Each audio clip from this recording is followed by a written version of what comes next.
ଆଜି ମମିତାର ଜନ୍ମଦିନ। ତାର ଏକ ଜିଦ୍, ଘରେ ଜନ୍ମଦିନ ପାଳିବନି, ଗାଁ ମୁଣ୍ଡ ଅନାଥାଶ୍ରମରେ ପାଳିବ। ବାପା ପଚାରିଲେ, କାହିଁକିରେ ମା?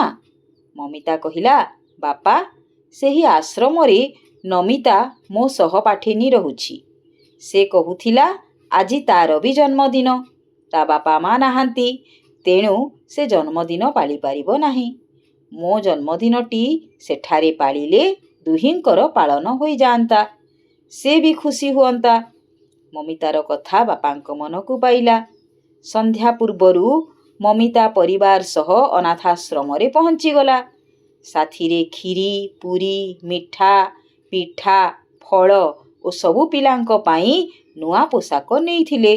ଆଶ୍ରମରେ ନମିତା ମମିତାକୁ ଦେଖି ବହୁତ ଖୁସି ହେଲା।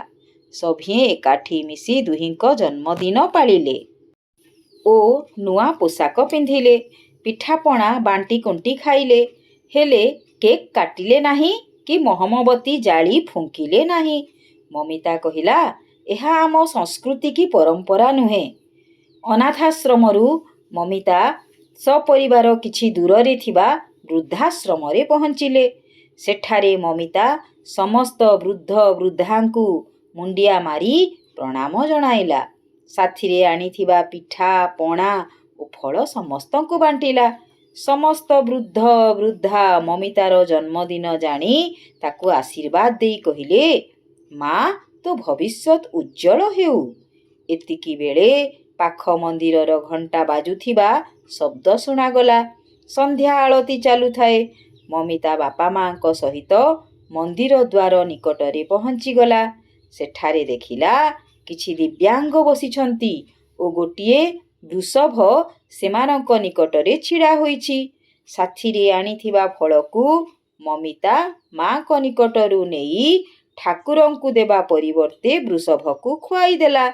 ମା ଆଶ୍ଚର୍ଯ୍ୟ ହୋଇ ଚାହୁଁଥାନ୍ତି।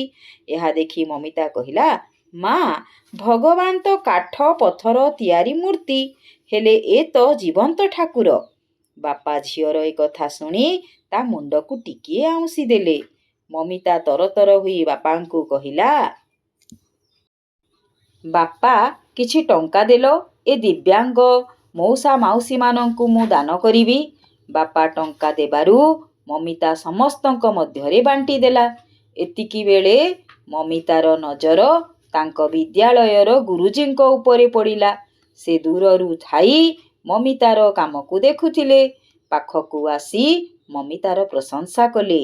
ଝିଅର ପ୍ରଶଂସା ଶୁଣି ମା କହି ପକାଇଲେ, ସେ ଆଜି ତା ଜନ୍ମଦିନ ବୋଲି ଏପରି କରୁନାହିଁ। ପ୍ରତିଦିନ ସେ ସକାଳୁ ଆମ ଘର ଅଗଣାକୁ ଆସୁଥିବା ପକ୍ଷୀମାନଙ୍କୁ ଆହାର ଦେବା ସହିତ ବୁଲା କୁକୁର, ଗାଈମାନଙ୍କୁ ରୁଟି, ଗୁଡ଼, କଦଳୀ ଦିଏ। ଜୀବେ ଦୟା ତାର ମହତ ଗୁଣ। ଗୁରୁଜୀ ମାଙ୍କ କଥା ଶୁଣି ଖୁସିରେ କହି ପକାଇଲେ, ତେବେ ଏପରି ଝିଅ ତ କୋଟିକରେ ଗୋଟିଏ।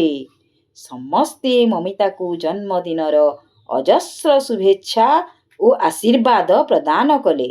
ସଭିଙ୍କ ମୁହଁରେ ଫୁଟିଲା ହସ। ମମିତା ପାଳିଲା ଜନ୍ମଦିବସ।